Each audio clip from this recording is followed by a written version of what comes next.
সম্প্রতি যুক্তরাষ্ট্রে দ্রুত বাড়ছে এক ধরনের সুপারবাগের সংক্রমণ। বিজ্ঞানীরা একে বলেছে নাইমেরিয়ার ব্যাকটেরিয়া।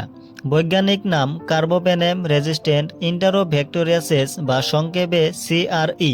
এরা প্রায় সব ধরনের অ্যান্টিবায়োটিককে প্রতিরোধ করতে সক্ষম।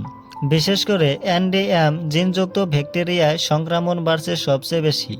চিকিৎসকরা বলছে মাত্র 2টি ওষুধ এদের বিরুদ্ধে কাজ করে, যেগুলো অত্যন্ত ব্যয়বহুল এবং ইনজেকশনের মাধ্যমে দিতে হয়। CDCর রিপোর্ট অনুযায়ী গত 4 বছরে নাইটমেয়ার ব্যাকটেরিয়া সংক্রমণ বেড়েছে প্রায় 70%। শুধু 2023 সালে পাওয়া গেছে 400রও বেশি কেস, যার মধ্যে 1831 ছিল NDM ব্রাইটিস।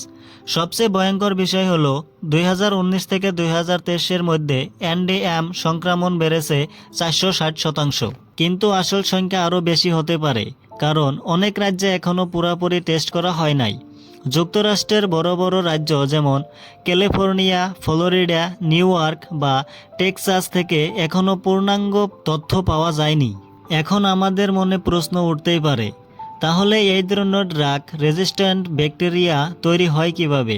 বিশেষজ্ঞরা বলছে অতিরিক্ত অ্যান্টিবায়োটিক ব্যবহার, অপ্রয়োজনীয় প্রেসক্রিপশন আর অসম্পূর্ণ ডোজ এসবে ব্যাকটেরিয়াকে আরও শক্তিশালী করে তোলে।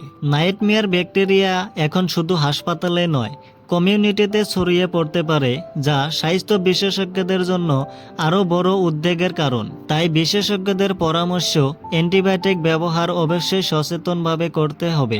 নিজের ইচ্ছামতো ওষুধ খাওয়া বন্ধ করুন এবং চিকিৎসকের পরামর্শ ছাড়া কোনো কোর্স মাঝপথে থামবেন না। সতর্ক থাকুন, সুস্থ থাকুন। আল্লাহ হাফেজ।